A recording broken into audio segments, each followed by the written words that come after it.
Hi అండి. నిన్న తనుజ ఏడ్చినప్పుడు ఎంతమందికి బాధ అనిపించిందో కామెంట్ చేయండి. నాకైతే చాలా లిటరల్‌గా నేను చెప్పాలంటే నాకు కూడా ఏడుపు బాగా వచ్చింది. ఎందుకు వచ్చిందంటే ఒక అమ్మాయి అని కాదు, ఆ పొజిషన్‌లో ఉన్నటువంటి వాళ్ళు ఎవ్వరైనా గానీ, ఆ పొజిషన్‌కు అబ్బాయి గానీ, అమ్మాయి గానీ అన్ని సార్లు పోరాడుతూ ఆడదాకా వచ్చింది కదా! వచ్చి చివరి మొమెంట్‌లో పోయినప్పుడు బాధేస్తది. ఆ బాధ ఆ అమ్మాయి ఫీల్ అవుతుంటే నేను కూడా ఫీల్ అయినా. బాగా బాధేసింది. ఇక ఏమైందంటే పాము ముంగిస కొట్టుకున్నట్టుగా ఈడేం జరుగుతుంది, దివ్యనిఖిత భరణి గారు ఎక్కడ దూరం అవుతారో అనే ఉద్దేశంతో భరణి గారు నామినేషన్ చేసినప్పుడల్లా ఈ అమ్మాయి భరణి గారు నామినేషన్ చేసింది కదా తనుజ, ఆ గడ్జి పెట్టుకుంది. పెట్టుకొని కన్నింగ్ నేచర్ పెట్టుకొని ఈ అమ్మాయి డైరెక్ట్గా తనుజ టార్గెట్ చేయడం అనేది అది అన్ఫేరే. ఆ దివ్యనిఖితకు అనుకుంది కదా, నేను ఏదో అబ్బాయి ఉన్నాడు కదా ఇమాన్యుయల్ టాప్లో ఉన్నాడు, ఇమాన్యుయల్ టాప్లో ఓటింగ్ పడుతుంది, ఇమాన్యుయల్ ఎంటర్టైనర్ కదా వాటికి ఆయనకు ఓటింగ్ పడుతుంది, ఆయనకి నేను సపోర్ట్ చేస్తే ఎక్కడికో లేస్తా అనుకుంది ఈ అమ్మాయి. డబల్న కింద పడిపోతానైతే దివ్యనిఖిత అనుకోలేదు. కానీ ఈ అమ్మాయి ఏడుస్తుంటే ఆ ఏడుపును ఎమోషన్లు కూడా చాలామంది ట్రోల్ చేస్తున్నారు. అరే నాయన నిజంగానే ఏడుస్తారా, ఏడుపు వస్తుంది, ఏడుస్తారు, బాధేస్తుంది, అన్నీ జరుగుతాయి. ఎందుకంటే వాళ్ళు ఉన్నది 4 గోడల మధ్యనే, నలుగురితోనే కలిసి ఉండాలి. 3 నెలలు కానీ ఆ 3 నెలలు వాళ్ళతోనే ఉండాలి, తిట్టుకున్న వాళ్ళతోనే ఉండాలి. కొన్ని సాధించాలనుకున్నప్పుడు చివరి వరకు వచ్చి పోతున్నప్పుడు ఎవరికైనా బాధేస్తుంది. ఆ బాధ నిజమే, రియలే, ఫేక్ కాదు. మీరు ఫేక్ అని మాత్రం పెట్టుకునే వాళ్ళకి మీ విజ్ఞతకే వదిలేస్తున్నా. కానీ ఈ వారం ఎవరు వెళ్ళిపోతున్నారు అని చెప్పబోయే ముందు ప్లీజ్ దయచేసి నా ఛానల్ చూస్తున్నారు కానీ లైక్ చేసలేదు, లైక్ చేయొచ్చు కదా ఫ్రెండ్స్. ప్లీజ్ ఫ్రెండ్స్ ఒక లైక్ చేయండి, ఛానల్ సబ్స్క్రైబ్ చేసుకోండి.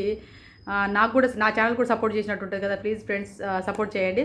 ఇప్పుడు దివ్య ఆ విధంగా ప్రాసెస్లో ఆ అమ్మాయిని అవుట్ చేయడం జరిగిపోయింది, అన్నీ అయిపోయినాయి. దాని తర్వాత నవ్వుతూ పోయి అన్నం పెట్టుకొని తినుకుంటూ భరణి గారి మీద మళ్ళీ ఫైర్ అవ్వడము ఎంతవరకు కరెక్ట్ అనేది. భరణి గారు ఆయన ఎవరు, ఆయన అయితే అయిండు, ఎవడికి సంబంధం బెడ్రూమ్లో పడుకొని నేను ఏమైనా అంటుంది. ఇప్పుడు నేను మా అమ్మ నాన్నలు అంటేనే నేను పడలేదు, ఎవడో అంటే నేను పడతాను, నాకు అవసరం కూడా లేదంటుంది. ఇప్పటి వరకు నువ్వు అంటేనో పడవచ్చు కానీ అవతల వ్యక్తి నువ్వంటే పడాలి కానీ వాళ్ళు నిన్నంటే పడకూడదా అని నాకు అనిపించింది. దివ్యకైతే నిజంగా చెప్పాలంటే ఎంత కన్నింగ్ ఫెల్లో అనిపించింది నాకు, అలా అనిపించింది. ఇక ఇమాన్యుయల్ విషయానికి వద్దాం. ఇమాన్యుయల్ విషయాన్ని చూసినట్లయితే ఇమాన్యుయల్ 9 వారాల నుంచి దాచుకోవడం జరిగిపోతుంది. హౌస్లో దాచుకుంటూ ఎన్ని వారాలు వెళ్తాడో అర్థం కావట్లేదు. ఇలా దాచుకుంటూ వెళ్ళాలని చూస్తున్నాడు. ఏంటంటే ఈయనకు వచ్చేది 2 లక్ష వారానికి 2,35,000 సంథింగ్ అంతే వస్తుంది, అంతకంటే ఎక్కువ రావట్లేదు. వారానికి 2,35,000 వస్తున్నట్టుంది.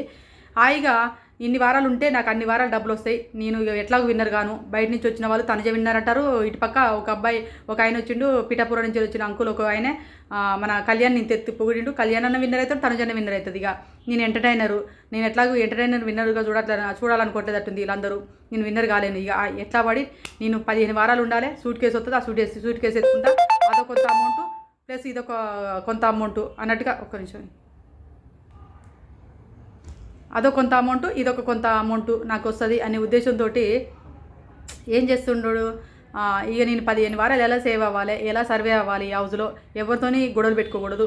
మనకు ఎవరితో గొడవలు ఉంటే మనం మళ్ళీ నామినేషన్లోకి వస్తాం, అనవసరంగా డేంజర్ జోన్లోకి వెళ్ళిపోతా. అంతకుముందు వారంలో ఎంటర్టైనర్ కొనలు వచ్చిన వాళ్ళు ఎవరు కూడా ఎక్కువ మన విన్నర్ అయింది కనపడలేదు. నాకు కూడా విన్నర్ ఛాయిస్ లేదేమో అని ఆయనే అజంప్ట్ చేసేసుకొని ఈ వెనక వాళ్ళ దాచుకుండడం అనేది చాలా బ్లెండర్ మిస్టేక్. ఎందుకంటే ఆడియన్స్లోకి ఒక్కసారి వెళ్ళి రావాలి. అతను గేమ్ బాగా ఆడుతున్నాడు, అతను అన్నిట్లో తోపులా గేమ్ ఆడిన వ్యక్తి ఈరోజు వెనకబడి దాచుకోవడం అనేది అన్ఫేర్గానే జరుగుతుంది. అన్ఫేర్ అనిపించింది నాకు. ఎందుకు వెనకబడాలి, ఎందుకు దాచుకోవాలి? నామినేషన్లకు రావాలనుకుంటే ఏ రకంగా రావచ్చు.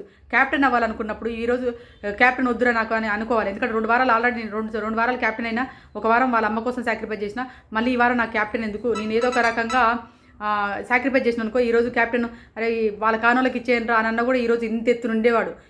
నెక్స్ట్ వారంలో నామినేషన్కి వచ్చేవాడు ఇమాన్యుయల్. అక్కడ ఇమాన్యుయలే కావాలి, నాకు కావాలి, అందరు బతిలాడడం, అందరి దగ్గర పోయి ఆడుకోవడం, ఇలాంటి చేసి బెగ్గింగ్ చేసినట్టు ఇమాన్యుయల్ అందరూ కూడా ఆయన కూడా బెగ్గింగ్ చేసినట్టు అందరిని అడుకుంటాడు. ఎట్లా కావాలి టెన్షన్ పడుతూ ఉంటాడు. టెన్షన్ పడి నేను ఎటుబడి కావాలి నేను ఆడి ఊకున్నానా, ఉత్తగా ఆడినా, నేను కష్టపడలేదంటే గౌరవ్ కూడా కష్టపడ్డాడు కదా. గౌరవ్ కోటేసి మీరు ఎట్లా తీసేసారు? గౌరవ్ కూడా నీతో పాటుగా ఎంత నీళ్ళు పోసిండు, నీతో పాటుగా బాగా కష్టపడ్డాడు. గౌరవ్కి ఉండదా? గౌరవం తీసేసినప్పుడు లేదా? నువ్వు ఒక్కరి మాత్రం కావాలి, గౌరవ్ నాకు సపోర్ట్ చేయి, కళ్యాణ్ సపోర్ట్ చేయి, మళ్ళీ ఎవరు ఆ అబ్బాయి ఉన్నాడు నిఖిల్ నాకు సపోర్ట్ చేయి, అమ్మ నాకు సపోర్ట్ చేయి, నువ్వే ఎక్కాలమ్మ, దివ్య నాకు సపోర్ట్ చేయి, సుమన్ శెట్టి గారు నాకు సపోర్ట్ చేయి, అన్న భరణ్ అన్న నాకు సపోర్ట్ చేయి, ఇలా అందరిని ఆడుకోవడం పరిస్థితి మొదలుపెట్టిండు. ఎందుకు అడుక్కునే కర్మ ఏం పుట్టింది? హౌస్లో నీకు బాగా గేమ్ ఆడుతున్నావు కదా, ఒకసారి ఆడియన్స్ కొనలోకి రా. ఆడియన్స్ కొనలోకి వచ్చేసి ఆడియన్స్లో మన్నన పొంది నువ్వు విన్నర్ అయ్యే క్వాలిటీస్ ఉన్నాయి కదా, నీకు ఆడియన్స్ ఆదరిస్తారు కదా. అది ఎందుకు ఆలోచించట్లేడో అర్థం కాలేదు. ఇమాన్యుయల్ దాచుకొని పారిపోవడం అనేది నాకు నచ్చలేదు అక్కడ. అదేవిధంగా కళ్యాణ్ ఆ అమ్మాయి తీసేసినప్పుడు స్టాండ్ తీసుకోలేదు. తనుజ కోసం నిన్న స్టాండ్ తీసుకొని ఉంటే ఇక్కడ ఉండేవాడు. తనుజ కోసం ఎందుకు తీసేసినావు, తనుజని ఎందుకు తీసేసినావు, తీసేయనని చెప్పేసి ఎందుకు తీసేసినావు అని గట్టిగా అరిచి గగ్గలు పెట్టినట్టు చేస్తే దెబ్బ కళ్యాణ్ గ్రాప్ ఎక్కడికో పెరిగిపోయేది. అక్కడ కూడా అమ్మాయి సారీరా కళ్యాణ్ నేను అట్లా అనుకోలేదురా, కుర్చీలా నువ్వు ఇంకా అంటుంది కదా మన ఆయన ఎట్లా లాగేస్తాడు అన్న సుమన్ గారు ఎట్లా లాగేస్తాడు అనుకున్నాడు. ఆయన ఇది లాగేస్తాడట. నేను ఎంబడి చేతిలో పట్టేసి నేను కూర్చుంటాను, ఆయన లాగేస్తాను బిల్డప్ ఇస్తాను. అక్కడ నేను లాగేద్దు ఒక్క నిమిషం పట్టదు కుర్చీ లాగేయాలంటే అని కళ్యాణ్ గురించి చెప్తుంది సుమన్ గారికి. ఇక్కడనేమో కళ్యాణ్ నువ్వు లాగేస్తామని చెప్పినాక నీతో నేను ఉంటానని చెప్పినాక నాకు వదిలేసినవురా, సారీ కళ్యాణ్ నువ్వు అనుకో అర్థం చేసుకుంటావు అనుకుంటా, సారీ కళ్యాణ్ నీకోసం అయితే నేను వదిలేసేదాన్ని వేరేటోళ్ళ కోసం కదా, అందుకే వదిలేయలేకపోయాను, సారీ నీ విషయంలో అయితే నేను ఖచ్చితంగా ఏదో ఒకటి చేస్తా కానీ అది నీ వేరేటోళ్ళ విషయం కదా అని అన్నది.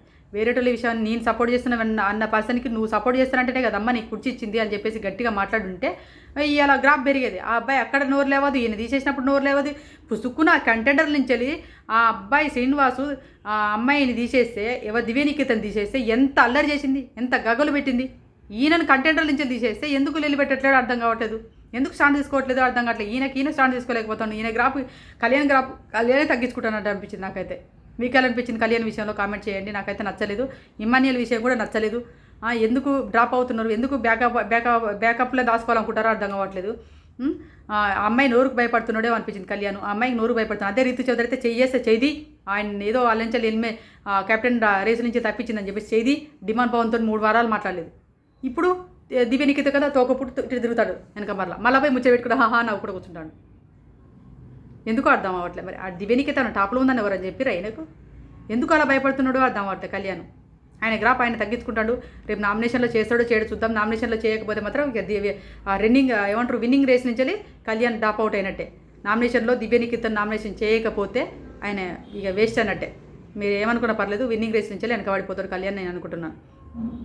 అది ఇంకా దాని తర్వాత వచ్చేసి ఇప్పుడు అబ్బాయి సాయి వచ్చిన 6 ఉన్నారు కదా, 6లో కూడా అబ్బాయిలలో ఈ 3 అబ్బాయిలు కూడా కొద్ది గొప్ప గౌరవం అక్కడక్కడ గేమ్లలో నేను ఆడతా అని ఇంతజం కనపడుతుంది. నేను ఆడాలని ఆయన క్యూరియాసిటీ చూపిస్తున్నాడు. కానీ సాయిక బర్ని గారు ఆడుతున్నప్పుడు నేను ఆడతానులే, బర్ని గారు సపోర్ట్ కావాలన్నప్పుడు నేను ఆడతానులే, ఎక్కడ కూడా నేను ఎక్కడైనా ఆడతా అంటే నేను ఆడతానట్లేడు. అబ్బాయి సైలెంట్ కూర్చుంటాడు. ఇక్కడ ముచ్చట్లు అక్కడ ముచ్చట్లు ఇక్కడ, చిల్లర పంచాయతీ చిల్లర గొడవలు అంటారు చూడు, అలా ముచ్చట్లు పెట్టుకుంటూ కూర్చుంటాడు తప్ప ఈ అబ్బాయి గేమ్ కనపడతలేదు. తర్వాత ఈ అబ్బాయి మన నిఖిల్ది కూడా గేమ్ కూడా ఎక్కడ కనపడలేదు, నిఖిల్ది కూడా నాకు కనపడలేదు. ఈ వారం వాళ్ళందరూ ఎవరు వైల్డ్ కార్డ్స్ ఎప్పుడు వచ్చినా కూడా వైల్డ్ కార్డ్స్ అందరూ 1 by 1 ఖచ్చితంగా వెళ్ళిపోయే అవకాశాలు అయితే కనబడుతున్నాయి. శ్రీనివాస్ సాయి వెళ్ళిపోవడానికి కారణం కూడా ఇదే. ఆయన పాస్ పోయిన వారం పాస్, అంత ముందేమో మన రమ్య కాపాడింది, ఈసారేమో ఆయనంతటా ఆయన ఎలిమినేషన్ అవ్వడం అనేది జరిగింది. 100% ఇది అప్డేట్ కాదు, ఇది రియల్. సాయి గారే హౌస్ నుంచి ఎలిమినేషన్ అవ్వడం జరిగింది. బజ్జు కూడా జస్ట్ ఇప్పుడే ఎంటర్ అయినట్టుగా తెలుస్తుంది మనకి. ఇది వచ్చిన అప్డేటు.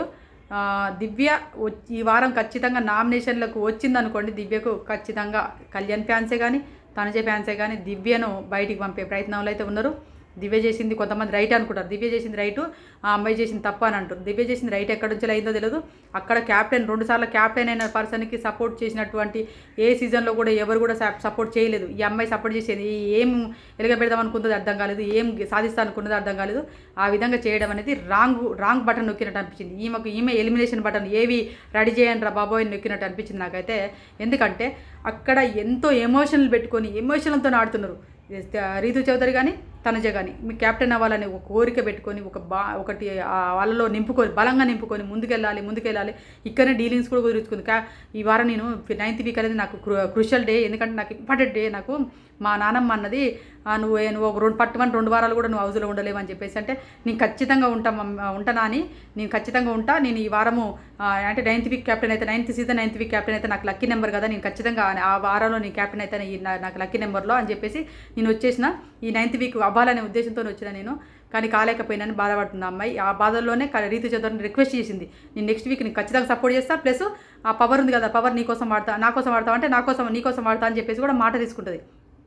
ఎందుకంటే ఆ డీలింగ్స్ కుదిరించుకోవడం రైట్ రాంగ్ అంటే ఈ అమ్మాయి కావాల్సింది ఇచ్చింది, ఆ అమ్మాయి కావాల్సింది ఈ అమ్మాయి ఇచ్చుకుంది. ఒకరికొకరు ఇచ్చుకోవడం రాంగ్ ఏం కాదనిపించింది. కానీ ఈసారి నాగార్జున గారు మరి ఇద్దరికి ఆ వీడియో ప్లే చేసేసి ఇద్దరిని కోటింగ్ బిక్తాడో అని నాకు అనిపించింది. ఎందుకమ్మా పవర్ ఇష్టం వచ్చినట్టు వాడుకోవడానికి అది ఏంటిదని చెప్పేసి ఈ అమ్మాయిని అడుగుతాడు. ఆ అమ్మాయి పవర్ ఇస్తుందని చెప్పగానే నువ్వు కెప్టెన్ వదిలేసుకుంటావా అని చెప్పేసి రితు చంద్రన్ కూడా క్లాస్ బిక్తాడే మా వీడియోలు వేసి నాకు అనిపించింది. కాకపోతే వాళ్ళిద్దరు ఒకరికొకరు డీల్ కుదుర్చుకోవడంలో నాకు తప్పేం లేదనిపించింది. ఎందుకంటే నెక్స్ట్ వీక్లో నేను ఒకవేళ వెళ్ళిపోయే అవకాశం ఉంటే నాకు ఆడుతుందేమో అన్న ఉద్దేశంతో, ఎందుకంటే రితు చంద్ర 2-3 సార్లు డేంజర్ జోన్ నిలబడింది కదా, ఆ భయం కూడా ఉంది కాబట్టి ఆ అమ్మాయి అడుక్కోవడం తప్పేం లేదనిపించింది. ఒకవేళ కెప్టెన్ అయిన రితు చౌదరి ఈ వారం కెప్టెన్ అయినా కూడా నామినేషన్లో ఉండి ఎలిమినేషన్ అయ్యే అవకాశాలు వస్తాయి కదా, అందుకోసమని ఆ సేవింగ్ పవర్ ఉండడం బాగుంటుందేమో అనే ఉద్దేశంతో ఆ అమ్మాయి అడగడం తప్పేమనిపించలేదు రితు చౌదరి కూడా. ఈ అమ్మాయి ఇస్తా అని చెప్పేసి ఫ్రెండ్ కదా, ఒకవేళ అడగపోయినా ఫ్రెండ్కు ఖచ్చితంగా రితు చౌదరికి మాత్రం ఆ పవర్ వాడేదే ఆ అమ్మాయి. ఎందుకంటే అంత వాళ్ళిద్దరి మంచి ఫ్రెండ్షిప్ బాండింగ్ బాగుంది కాబట్టి వాడేదే. కాకపోతే తొందరపడి అడిగినట్టు అనిపించింది. ఇద్దరు ఒకరు మాటిచ్చారు. రేపు ఈరోజు నాగార్జున గారు కూడా వీడియో ప్లే చేస్తాడా అని అనుకుంటున్నాను. ఈరోజు ఎంతమంది వీడియోలు ప్లే చేస్తాడు, ఎవరెవరు క్లాస్ వీకెండ్ అనేది నేను నెక్స్ట్ వీడియోలో చెప్తాను. ఇది అప్డేటు. మన సాయి ఉంది కదా, శ్రీనివాస్ సాయి అయితే ఖచ్చితంగా ఎలిమినేషన్ అయ్యాడు. రామ్ రాథోడ్ మాత్రం సేవ్ అయ్యిండు. సేవింగ్ పవర్ ఈ వారం ఎవరికి వాడలేదు. ఇది వచ్చినటువంటి అప్డేటు. మరిన్ని అప్డేట్స్ ఏమైనా వచ్చినాయంటే ఖచ్చితంగా వీడియో చేస్తాను. నా ఛానల్ను సబ్స్క్రైబ్ చేసుకొని బెల్ ఐకాన్ ఆన్ చేసి పెట్టుకోండి ఫర్దర్ వీడియో కోసం. Bye friends.